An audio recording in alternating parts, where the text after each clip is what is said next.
ተስፋ ወደ ምሪት። በስመ አብ ወወልድ ወመንፈስ ቅዱስ አሐዱ አምላክ አሜን። ተስፋ ወደ ምሪት። ፍቅር ምንድን ነው የሚለው ፕሮግራማችን ክፍል 4። ተስፋ ካለ ወደፊት የሚቀጥል አንድ ጉዞ አለ። ጉዞ ደግሞ ምሪት ያስፈልገዋል። አቅጣጫ የሚያሳየው መንገድ፣ የሚጠቅመው አካሄድ የሚያስተካክለው፣ የመጣበትን ርቀት የሚያስመዘግበው፣ የሚቀረውን ርዝመት የሚያሳውቀው ምሪት ይፈልጋል። ይሄ ምሪት ደግሞ ከእምነት ልጅ ከተስፋ ይወለዳል። አሁን ፍቅር የምሪት ቅድመ አያት ሆነ። ፍቅር የሁሉ ነገር መጀመሪያ አልፋ ነው ብለናል። ጌታም የትእዛዛት ሁሉ በኩር ፍቅር እንደሆነ በወንጌል ድምፅ አሰምቶናል። የማቴዎስ ወንጌል ምዕራፍ 22 ቁጥር 38፣ የማርቆስ ወንጌል ምዕራፍ 12 ቁጥር 31፣ የሉቃስ ወንጌል ምዕራፍ 10 ቁጥር 27። ምሪት የዘር ግንዱ ከፍቅር የሚወጣ ከሆነ ቀኛችንን ይዞ እየመራ የሚወስደን ከውጪ ወደ ውስጥ ሳይሆን ከውስጥ ወደ ውጪ ይሆናል። ሰዎች ይጠይቃሉ፣ ከእግዚአብሔር ጋር መኖር የምችለው እንዴት ነው? ምን ያህል ብጸልይ ነው ጥሩ የሚሆነው? ስንት ብሰግድ ነው መለኮታዊ ኃይል የሚገኘው? እንዲህ እያለ ስንፍና አለብኝ።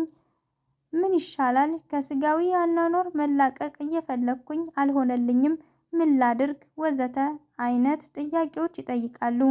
ካለማወቅ የሚመነጨው ጥያቄ መጠየቁ አግባብ ቢሆንም ለእግዚአብሔር እንጥፍጣፊ ፍቅር የሌለው ማንነት ግን በፍቅር መኖር ምክንያት በራሱ መልስ ሊያገኝላቸው የሚገቡበትንም ጥያቄዎች ጨምሮ ይጠይቅ ዘንድ ይገደዳል። በምሳሌ እንየው።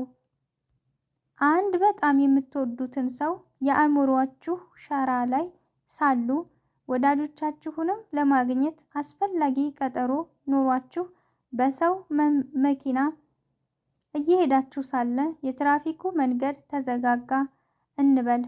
በቃ ከዚህ በኋላ ያለው ጉዞ የሚወስነው ለግለሰቡ ባላችሁ የመውደድ ልክ ነው። ሳታዩት ማደር የማይሆንላችሁ ሰው ከሆነ በእግር ወርዳችሁም ይሁን በሌላ አቋራጭ መንገድ አሳብራችሁም ይሁን ማድረግ የምትችሉትን ሁሉ ስለተዘጋጋው አስፓልት እልህ ሳይሆን ስለወደዳችሁት ሰው ፍቅር ስትሉ ታደርጋላችሁ። ወደማትወዱት ሰው እየሄዳችሁ ከሆነ ግን ወደ ኋላ ለመመለስ እንደ መንገድ መዘጋጋት ያለ በቂ ምክንያት ሳይሆን የጎማው የመሽከርከር ሁኔታ ራሱ ስበብ ሊሆንላችሁ ይችላል። ሃይማኖታዊ መንገድም እንዲህ ያለ ነው። የእግዚአብሔር ፍቅር ካለ በገደልም ውስጥ ምሪት አለ። ፍቅር ሳይሆን አንድ ስጋዊ ምክንያት ወደ እግዚአብሔር የሚወስደን ከሆነ ግን ለጥ ያለው አውድማ ብዙ ቋጥኝ የተከመረበት ረጅም ተራራ መስሎ ይታየናል።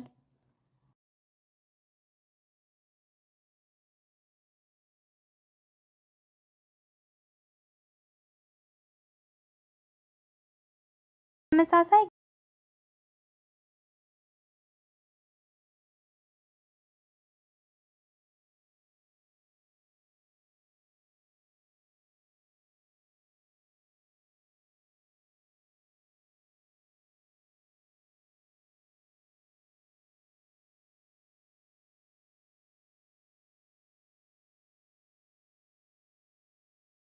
በተመሳሳይ ገለጻ የበለጠ ግልጽ ስናደርገው የፍቅርን ምሪት ከውስጡ ያገኘ ሰው ስንት መስገድ እንደተገባው የፍቅሩ መጠን ይነግረዋል። የፍቅርን ብርሃን የሚከተል ሰው ጨለማን እየለየ የሚቃወምበትን ስልት ከእውቀቱ እያጣመ የፍቅርን ዱካ እየቆጠረ መንገዱን ያቃና አማኝ ይህንን ባደረግ አምላኬ ይደሰታል ወይስ ያዝናል እያለ ሁሉን የሚመዝንበት የነፍስ ልኬት ከስጋው ማህደር ውስጥ አለ። በፍቅር ረመጥ ልቡ ያልተቃጠለ ከሆነ ግን ከውስጥ የሚደመጠው የህሊና በጎ ሹክሹክታ ዝም ስለሚል ከውጪ የሚሰማ ይህን አድርግ የሚለው ውትወታን እያንዳንዱ እንቅስቃሴው የግድ ይፈልጋል።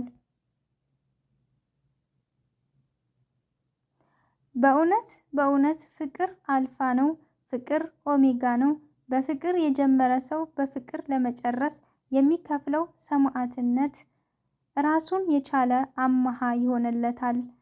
ከፍቅር የተነሳ ሰው ወደ ፍቅር መድረሻ የሚሄድበት መስመር የራሱን ዓላማና ትርጉም ይይዝለታል። ፊተኛውን ፍቅር ያደረገ ሰው ኋለኛውን ለመንካት ሲንጠራራ ወደ ታች የሚጎትቱ እልፍ ምክንያቶች ቁመቱን አያሳጥሩበትም። ፍቅር ያለው ሰው በሰላማዊ ጊዜ ደስተኛ ነው። ፍቅር ያለው ሰው በመከራውም ሰሞን ያው ደስታው እንዳለ ነው። ምክንያቱም ፍቅር ይታገሳል፣ በሁሉ ይጸናል፣ ለዘወትርም አይወድቅም። አንደኛ ወደ ቆሮንቶስ ሰዎች ምዕራፍ 13 ፍቅር ያለው ሰው ሲሞላለት ያካፍላል። ፍቅር ያለው ሰው ሲጎድልበትም ያለውን ማካፈል አያስቀርም። ምክንያቱም ፍቅር ቸርነትንም ያደርጋል፣ የራሱንም አይፈልግም። አንደኛ ወደ ቆሮንቶስ ሰዎች ምዕራፍ 13 ፍቅር ያለው ሰው በጥርጣሬ ወጀብ አይታመስም። ፍቅር ያለው ሰው በዝግ በር ውስጥ ማለፍን ከምርጫ አያጎድልም። ምክንያቱም ፍቅር ሁሉን ያምናል፣ ሁሉን ተስፋ ያደርጋል። አንደኛ ወደ ቆሮንቶስ ሰዎች ምዕራፍ 13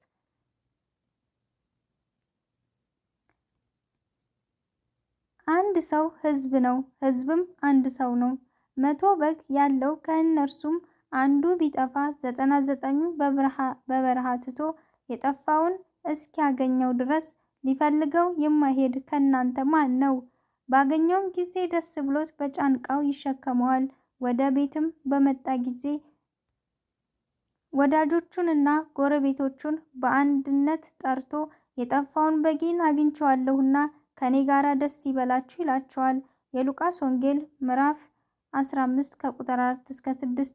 በክፍል 1 ትምህርታችን ላይ እንደተነጋገርነው በአንደኛው የቀን ስርዓት ውስጥ 100 ነገድ ሆነው የተፈጠሩት መላእክት ነበሩ። ከእነርሱ የፍጥረት ቀን አስቀድሞ የተገኘ የባህሪ ልዕልና ያለው ህልውና አልነበረምና ፈጣሪያቸውን ወደ ማወቅ እውቀት ገና አልደረሱም ነበር። ከፊት ቀድሞ ያለውም መልአክ እኔ ነኝ የሚል ውሸትን ከማንነቱ ገለጠ። በኋላም ይህንን ውሸት ያምኑ ወዳጆቹን ይዞ ከሰማይ ስርዓት ተለይቶ ወጣ። 99 ነገዶችን 100 የሚያደርጋቸው አዲስ ፍጡር ሰማይና ምድርን በማዋሃድ ተሰራ፣ ሰውም ተባለ። አመፀኛው መንፈስ አክብሮ ያልያዘውን ርስት ሰፋ አድርጎ እንዲያስተዳድረውም ተሰጠው። ሹመት ራሱን የቻለ ልዩ ኃላፊነት ይፈልጋልና አዳም ይጠብቀው ዘንድ የሚገባ አንድ ትእዛዝ ተነገረው። ሁሉ ተፈቅዶልሃል፣ ነገር ግን ይህንን አትንካ የሚልን ሕግ በስብዕናው ሰማ። ይህንንም ቃል ድንበር አድርጎ በመጀመሪያ ራሱን በመግዛት በሁለተኛው ደግሞ ሌሎቹን መግዛት ቀጠለ። ሰላማዊው ሂደቱ በዚህ አልቀጠለም።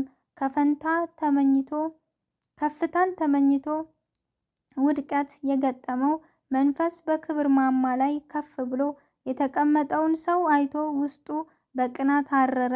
እጅግ የጠነከረ ጥላቻም ተሰማው። ስለሆነ የወደቀበትን የቁልቁለት ጉዞ ለአዲሱ ነገድ ሊያጋራ እባብን ተጋርቶ ወደ እርሱ ሄደ። ተሳካለት።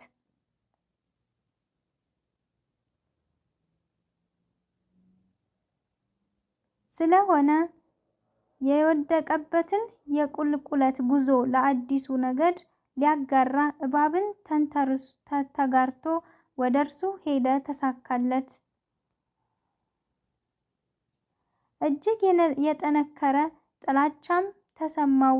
ስለሆነ የወደቀበትን የቁልቁለት ጉዞ ለአዲሱ ነገር ሊያጋራ እባብን ተጋርቶ ወደ እርሱ ሄደ፣ ተሳካለት።